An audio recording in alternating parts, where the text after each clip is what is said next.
प्रणाम मिथिलावासी, सबका स्वागत है हमारे वीडियो में। देखियो, ये स्टोरी जे छे रियल घटना छे, हकीकत घटना छे। और अहाँ के जे छे पहला वीडियो पे अहाँ बहुत सारा प्यार दिलिए, जो वो भी जे छे रियल घटना छला। बेटी के बारे में बतेले रहूँ, आइ के डेट में बेटा के बारे में कुछ कह चाहे छी, तो ये बहुत बढ़िया छे। तो अहाँ सब देखते रहियो, और वीडियो अच्छा लगत तो प्लीज शेयर कर देवे, लाइक कर देवे। तो जे छे हम ज़्यादा देर नहीं कऽ के हम शुरुआत कर रहल छी एक बेटा के लेल। और एक बेटा का पूरा जीवन का ओई चीज़ का जे छे अहाँ का हम बताएब कि बेटा के साथ में जीवन में की होइ छे। तो प्लीज़ अहाँ सब जे छे एंड तक बनल रहू। देखियो, बेटा पर बेटी पर बहुत सारा खिस्सा छे, बहुत सारा कहानी छे, बहुत सारा स्टोरी छे। लेकिन बेटा पर जे छे शायद अहाँ के एगो दूगो खोजबे तो मिलत, नहीं तो नहीं मिले छे। देखियो, बेटा का एक जब बेटा जे छे बड़ा भ जाए छे तो ओकरा जे छे एकेगो जिम्मेदारी नहीं रहे छे, बहुत सारा जिम्मेदारी रहे छे बेटा के ऊपर। और सबसे पहले जिम्मेदारी रहे छे माँ बाप के देखना, माँ बाप के सेवा करना, माँ बाप के जे छे सेवा में ओकर जिंदगी बीत जाए। बस यही सोचे छे बेटा, जे एकदम धर्म आत्मा वाला जो रहे छे ना, धर्म आत्मा वाला बेटा जो धर्म के रास्ता पर चले छे, वो एक एक चीज सोचत कि हम अपना माँ बाप के चरण में अपन पूरा जिंदगी बिता दी। लेकिन ओकरा ऊपर बहुत सारा जिम्मेदारी अबै छे, बहुत सारा जे छे ओकरा ऊपर भार अबै छे।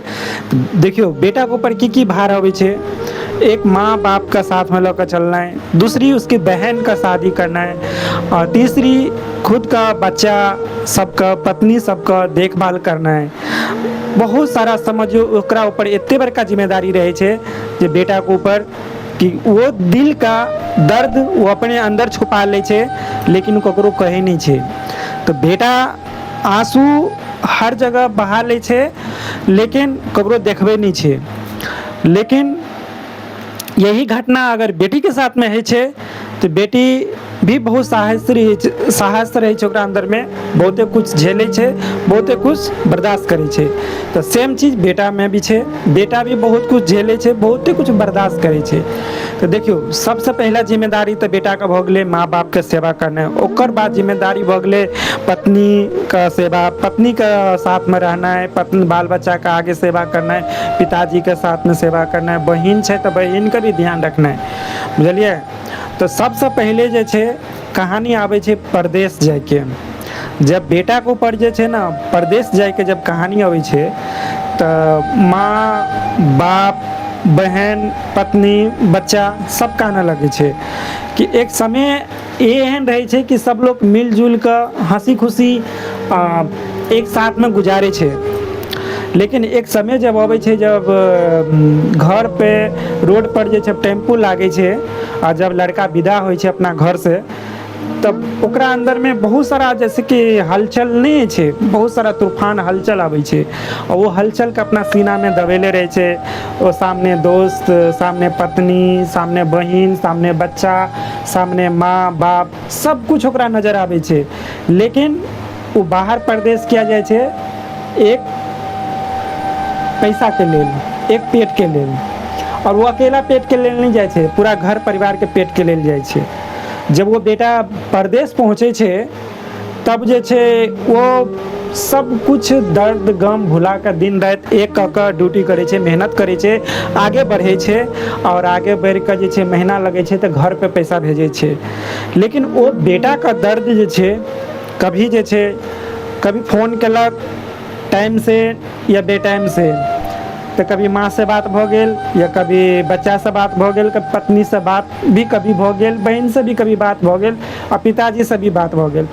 सब लोग यही पूछलक कि ठीक छिए, बढ़िया छिए, हमरा ई चाही तो हमरा ऊ चाही, हमरा ई चाही तो हमरा ऊ चाही। सब लोग का ये डिमांड रहे छे।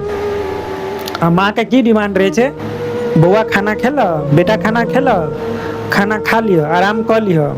माँ का समझो हृदय बेटा के लिए ई कहे छे। बाकी सब डिमांड कर दिल के, हमरा भाईजी महीना लगे छे, हमरा पापा महीना लगे छे, पत्नी कह दिल के महीना लगे छे, हमरा ई चीज चाहिए। लेकिन वो जो लड़का रहे छे, लड़का से जवान है छे, जवान से शादीशुदा होकर परदेश जे छे, ओकरा पास खुद के कपड़ा रहे छे या नहीं रहे छे, फिर भी जे छे एक गंजी में एक तौलिया में पूरा साल बिता दै छै, लेकिन सबको खुशी के लेल सब कुछ दै छै, हर एक चीज दै छै, लेकिन अपन खुशी के लेल सब कुछ ओकरा त्यागऽ पड़ै छै। तो यही चीज कहै छी, बेटा अपन दर्द जे छै कभी नहीं छै, कहै छै कहावत छै मर्द के दर्द नहीं छै, मर्द के भी दर्द है छै, बहुत दर्द है छै, लेकिन वो आंसू ककरो देखबै नहीं छै, अपना परिवार के लेल, अपना फैमिली के लेल वो आंसू जे छै कुर्बान छै। तो यही कहै छी, परदेश में कभी डिमांड पत्नी का डिमांड पूरा करे छै, कभी बहन का डिमांड, कभी बच्चा का डिमांड, और कभी माँ का तो कभी डिमांड नहीं रहे छै, माँ का बस एतबे रहे छै कि बेटा खाना अहाँ खेलौं कि नहीं खेलौं। तो यही दुआरे कहै छी मिथिलावासी कि परदेश में बेटी तक नहीं छै सीमित, बेटो छै, बेटा कते दर्द से गुजरे छै, बेटा ऊपर की बीते छै बेटे जाने छै। अगर कनिको लेट भ गेल फोन करे में तो पत्नी ओकरा से यही सवाल करत कि ई कोनो टाइम छै फोन करे के, ई कोनो समय छै फोन करे के, आ ई समय में फोन कर रहल छै, अखन तो हमरा ई काज छै, अखन तो उ काज छै, आ पूरा दिन। लेकिन ओ लड़का मुँह बंद भ जाय छै, जे घर पे डांट भी दै छै अहाँ शांत रहू, लेकिन परदेश में चुपचाप सुनैत रहे छै सबके, क्योंकि ओकरा कोई नजर नहीं आबै छै, सिर्फ आवाज के सिवा, सिर्फ कभी वीडियो कॉलिंग पर चेहरा देखना है और आवाज के सिवा ओकरा और 5 से 10 मिनट का समय मिले छै ओकरा पास, जे एते सब कुछ सुन के खुश भ जाय छै। तो हम यही कह चाहे छी, ओ माँ के बारे में तो नहीं, बहन छिए, परिवार छिए, बच्चा छिए, अपना पिताजी से कभी भी कोई डिमांड करे से पहले अपना घर के स्थिति देखियो, और पति जी से डिमांड करे से पहले अपना घर के स्थिति देखियो, वही में सब कुछ है छै, वही में सब चीज जरूरत पूरा है छै। वही चीज में आई जे छै अहाँ के पति 10,000 रुपया महीना कमाइयो तो अहाँ सोचबे कि 10,000 में वो की डिमांड पूरा करते, लेकिन खुद तबीयत भी खराब रहे छै ना तो दवाई नहीं खाई छै, अपना जे छै काम पर फोकस केलक, मेहनत करैत गेल, ओकरा शरीर में बहुत सारा कष्ट आबि जाइ छै, बहुत सारा प्रॉब्लम आबि जाइ छै, लेकिन कभी शेयर नहीं करे छै घर पे कि हमरा ई दिक्कत है, प्रॉब्लम है। बेटा बहुते कुछ सही छै अपना जीवन में, परदेश में खुद से कपड़ा धोना है, खुद से खाना बनाना है, खुद से खाना खाना है, और टाइम से घर पे पैसा भेजना है। और पैसा भेजे के बाद भी कोई एकरा से ये सवाल नहीं पूछे छै कि अहाँ अपना लेल कुछ ले लिए या नहीं ले लिए, अहाँ पास कुछ रखलिए या नहीं रखलिए। ये सवाल पूछवाक चाहिए, ये सवाल करवाक चाहिए कि अपना पास पहले रखू, बाकी हम सब इसमें मिलजुल के कऽ लेबै। जब लड़का एते कुछ सही सके छै तो 4 आना तो अहूँ सब सही सके छियै, नहीं बेसी तो 4 आना तो अहूँ सब सही सके छियै, किया नहीं सहबै।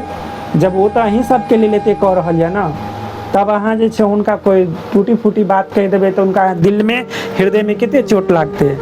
तो ताहि दुआरे कहै छी, सब अपना पति से प्रेम से बात करू, हर समय बात करू, हर जगह देखियो आइ काल्हि बहुत कुछ एहन चीज छै मोबाइल में उपलब्ध छै, अहाँ नहीं फोन पर बात कर सकै छियै, मैसेज जरूर कऽ सकै छियै, केना छियै, ठीक छियै, खाना खेलिए, बढ़िया छियै, बस 1 सेकंड लगते ओकरो सुने में, 1 सेकंड लगते अहूँके बोले में। तो ऐसे की हैत कि एक बैलेंस जे छै, जिंदगी के गाड़ी जे छै 4 पहिया से चले छै, अकेला पहिया से गाड़ी नहीं चले छै। कभी भी गाड़ी में देखबे तो 4 पहिया, वही 4 पहिया घर परिवार है छै, तो एक भी पहिया टूट जाए छै ना तो गाड़ी डगमगा जाए छै। तो कभी भी कोई भी बेटा से बहुत प्रेम से बात करूँ, बहुत अच्छा से बात करूँ, और पत्नी जिनका भी छिए अपना पति से बढ़िया से बात करूँ। पति अछि तो सब अछि, पति नहीं अछि तो कुछ नहीं अछि। तो एहि दुआरे कहै छी, अच्छा लगल वीडियो तो ज़्यादा से ज़्यादा शेयर करबै। मिथिलावासी सब राधे राधे। जेनाहिते प्यार दिलिए बेटी वाला वीडियो पर, एनाहिते ये बेटा वाला वीडियो पे भी अहाँ प्यार दुलार देबै, हमरा पूरा विश्वास छै। धन्यवाद।